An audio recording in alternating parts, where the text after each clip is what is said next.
So this is the Airflo Spring Invitational here at Rutland Water. 132 anglers behind me getting their safety briefing before 2 days of the most intense fishing competition you could hope to see. This is the competition that people want to win. The thing with this one is all the best teams are here from all over the UK and Ireland, and the French teams that are in here. I think we're in for a bit of a fish fest. There are fish everywhere. We've been up and down the lake, every single spot, main basin, top arm, bottom arm, and we're moving fish and taking fish all over. It's the FA Cup. We want to win it, and it's just the prestige, the build-up, but it's the class anglers. You've got the Welsh, the Irish, even got some French over, and they're the best. And to win this, you've got to be the best. You get such a feeling to be part of this elite group. We love it. We thrive on this, being here for this. It's a great feeling. Loch-style fly fishing is perhaps the most traditional form of competition angling. In fact, the very first recorded fishing match took place in the 1800s, with anglers from England and Scotland fishing loch-style against each other.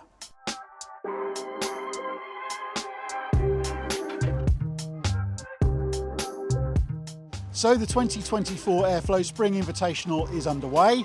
We are out on the water, and my co-commentator as usual is Billy Rankin, former England loch-style captain. Billy, this is going to be amazing. I can't wait to see what happens this weekend. Love this place, absolutely adore it. Look at it, look at the weather, perfect fly fishing weather. You know, we're the only people, when it goes overcast, go, oh yeah. Here's a word about the rules then. This match is being fished as a team event with 6 people representing each team.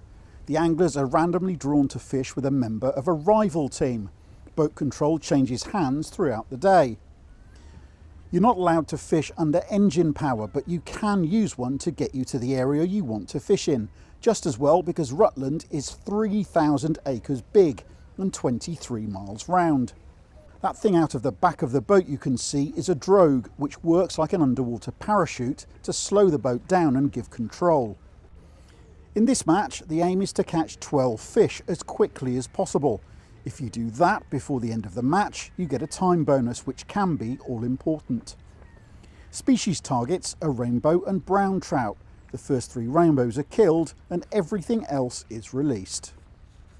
It's clear the Rutland trout are all keen to be in this area, near the famous Normanton Church on day 1. These conditions are just getting better and better. This is getting softer. I felt the atmosphere's becoming softer, and that'll hopefully bring the insects on. And if it gets even softer than that, they'll start hatching, and you might even get them right on the top, on the dries. The water close in is really shallow, but it's where the trout want to be, feeding on tiny shrimps and insects living in the shoreline weed beds. Here's Wayne Jones from the Welsh Hawks playing his second fish of the morning, hooked within a few feet of the bank. See, this is the thing, that if you don't fish this sort of style, there's a lot going on, isn't there? There's the wind, there's the drogue, the boat's drifting. A big fish will take you around the drogue ropes and you lose it, you know, and you've got other flies on as well, and they can get hooked into that parachute that's behind the boat. So, you know, when you get a big fish on like that and you can't control it. The boats return to the jetty at the end of day 1 with bags full of fish. The Rutland trout are hard on the feed from start to finish. The weigh-in reveals the true extent of an incredible day on the water, with 995 fish caught, an average of 7.9 fish caught per angler.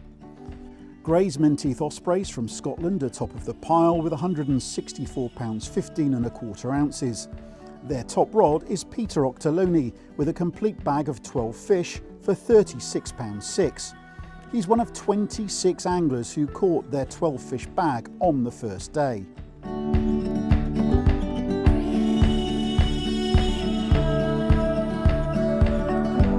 Peter, great day for your team yesterday. You must be so pleased. Yeah. It's only half time though. Still another day to go. So. Wee bit of change in conditions, things could all change. So. You got your game face on though? We do, yes. See how it goes. It's going to be an interesting day, especially on with the way this place goes on day 2. It could be very tricky today. We've got a bit of work to do today. We're like £19 behind Ospreys, Menteith Ospreys, so we've got a bit of work to do. It doesn't take long for Peter Octoloni to carry on where he left off on day 1 though. Within an hour, Peter's had 4 fish in the same piece of water he plundered on the first day. Well, Billy, looking over at boat number 41, Peter Octoloni on the engine, into another fish. I can't believe how well this morning started for him.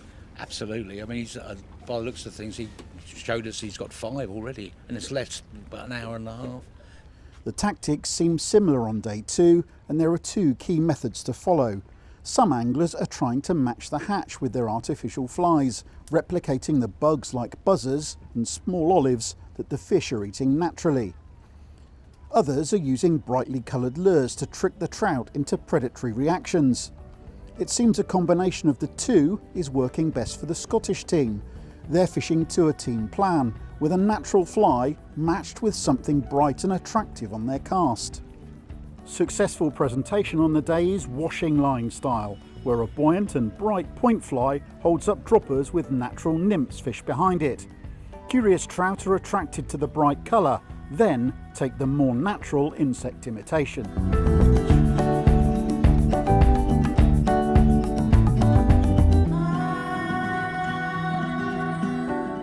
Peter Octoloni is one of the first anglers to have his feet up after catching his 12 fish limit again on day 2.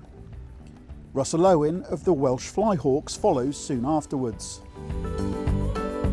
It's time for the boats to head back to the jetty. There are 15 anglers who've caught their limit, but has anyone caught enough to match the Menteith Ospreys and prevent them from lifting the Airflo Spring Invitational trophy for the 2nd time in 6 years? While some teams have managed to close the gap, their day 1 lead is just too big, and the trophy is heading back to Scotland again. Today was tough, really tough, and as I said this morning, the level of angling here is pretty exceptional, so we knew it was going to be tough.